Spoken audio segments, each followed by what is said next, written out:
Dan dalam sejarah ini hanya ada dua sisi, yang membangun atau yang menghancurkan. Mari kita bedah sampai ke akar-akarnya. Kita hidup di zaman ketika batu bisa dianggap emas asal diviralkan. Dan sayangnya, medsos kita sekarang dipenuhi oleh akun-akun bayaran yang kerjaannya cuma satu: menebar kebencian, menggoreng isu, dan menjatuhkan pemimpin yang sah. Jangan naif, kita tahu siapa mereka.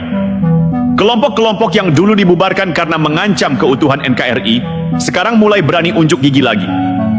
HTI, FBI, dan sejenisnya mulai menyusup ke ruang-ruang digital, menyaru jadi oposisi intelektual, padahal isinya cuma propaganda murahan. Mereka tahu kekuatan mereka bukan di konstitusi, tapi di keributan. Bukan di ide, tapi di provokasi. Dan target mereka sekarang jelas: Gibran, Raka Buming Raka. Kenapa? Karena Gibran simbol keberlanjutan, simbol regenerasi, simbol kepemimpinan baru yang tumbuh dari bawah, bukan dari warisan partai lama atau dinasti politik tua. Mereka takut Gibran sukses, karena kalau Gibran bisa membuktikan diri, selesai sudah harapan mereka menggulingkan pemerintahan. Mereka mau negara ini gagal, mereka ingin IKN mandek, mereka ingin rakyat putus asa. Supaya apa? Supaya celah kekacauan terbuka, dan mereka bisa masuk lagi, bawa bendera lama yang pernah dilarang negara ini karena membahayakan Pancasila. Makanya sekarang narasinya macam-macam. Gibran dibilang boneka, IKN disebut proyek gagal, Jokowi dibilang raja baru, bahkan ibu negara pun tidak luput dari hinaan. Mereka pikir rakyat Indonesia gampang dibodohi. Padahal rakyat kita sudah cerdas, sudah tahu bedanya kritik dengan kebencian, sudah bisa membedakan mana pembangunan nyata dan mana omong kosong politisi gagal yang kerjaannya cuma teriak di mimbar.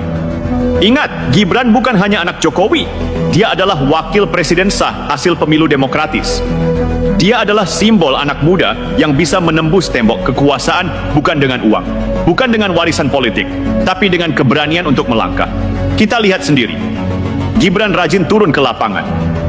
Gibran berani menyuarakan hal-hal besar dari perspektif anak muda. Gibran tidak reaktif, tidak terjebak narasi kotor. Dan yang terpenting, dia berdiri di sisi yang benar, membela negara, membela masa depan. Jadi mari kita pertegas sikap. Dukung penuh pembangunan IKN. Ini bukan hanya soal bangunan, tapi soal arah sejarah bangsa. Bela simbol-simbol negara.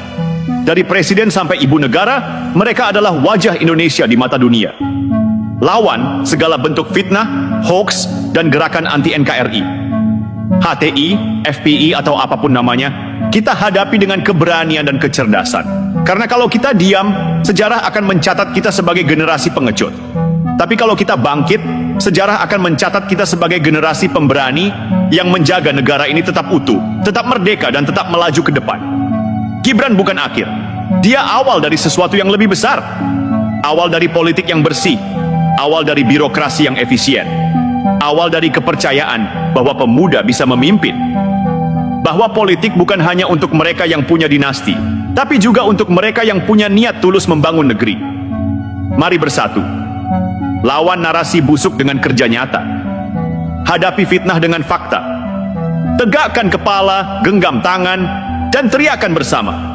Kami bersamamu, Gibran. Kami bersama pemerintahan yang sah.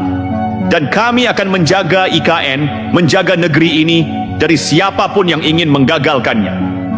Ingat baik-baik, ini bukan sekadar soal Jokowi atau Gibran, ini soal Indonesia.